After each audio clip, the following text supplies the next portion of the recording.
Welcome to Fleurieu Food and Wine, and I'm Jackie Mazzucato. This is my Thursday cook-up. I'm going to make dumplings today, but we're not going to make them with the dumpling wrappers from the shop. You can if you like. I'm going to actually make my own dumpling dough, and the reason I'm making my own is it's the most cost-effective way to do it. Literally 2 cups of flour and some water, and I'll have my dumpling dough. Now what I'm doing is I've got a chopstick. I'm not going to put my hand straight in here yet because this is boiling water. So I'm going to add most of the water into the flour. Now the reason we don't add it all when we're making a recipe with doughs and things like that is that we want to make sure that our flour either absorbs all of the water or that we don't get it too gluggy. And I'm now able to sort of see that my dough does actually need that extra water.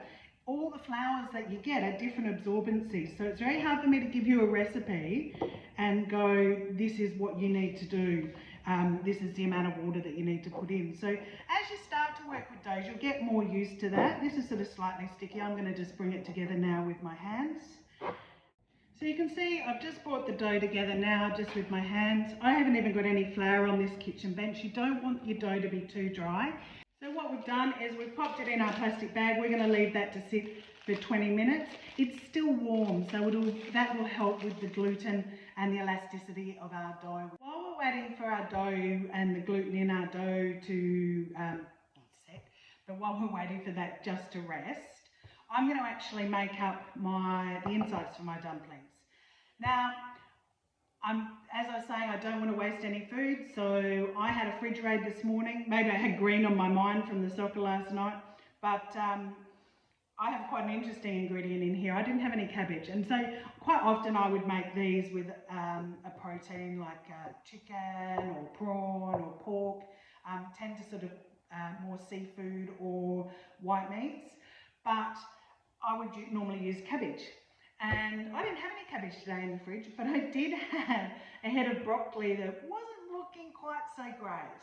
And so I sometimes do this as well when I've just used the florets of the broccoli and I've got the stalk left over. I actually put that in my food processor and I make some beautiful broccoli. So I'm going to add that to I've got about 200 grams of minced chicken, also was something that needed to be used up.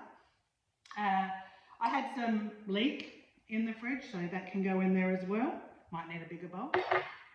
Some chives that just came from the garden. I just thought that they would add a nice oniony taste to it. A beautiful friend of mine brought me down some fresh kaffir lime leaves, so I've diced those really, really fine. I'm going to stick those in there as well, just to bring out probably almost more a Thai flavour in this dumpling rather than a Chinese flavour, but very into fusion of food, love mixing up my cuisines, but I think that'll add just a really nice sprightly taste. I've just got a little bit of lemon juice and some dark soy sauce there, so that can go in. I've got some, in the freezer I always keep some green paste. So I've got some green curry paste here, that just came from my freezer. I always make a big batch up and all at once and then stick that in.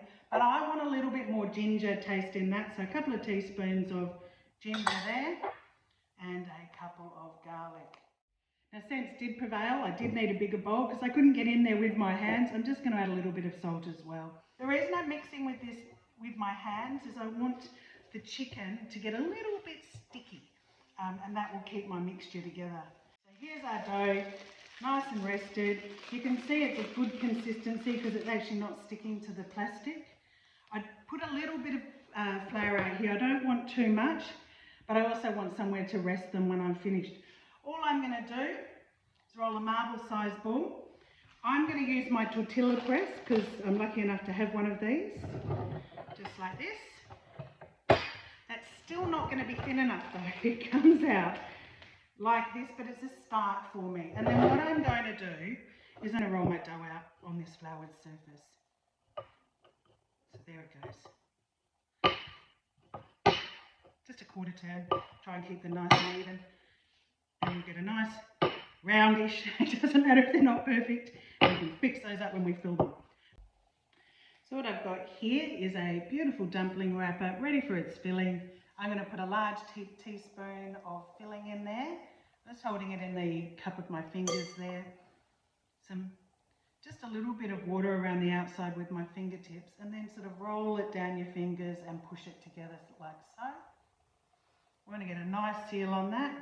Again, don't worry if they're not perfect. Fun one to do with the kids.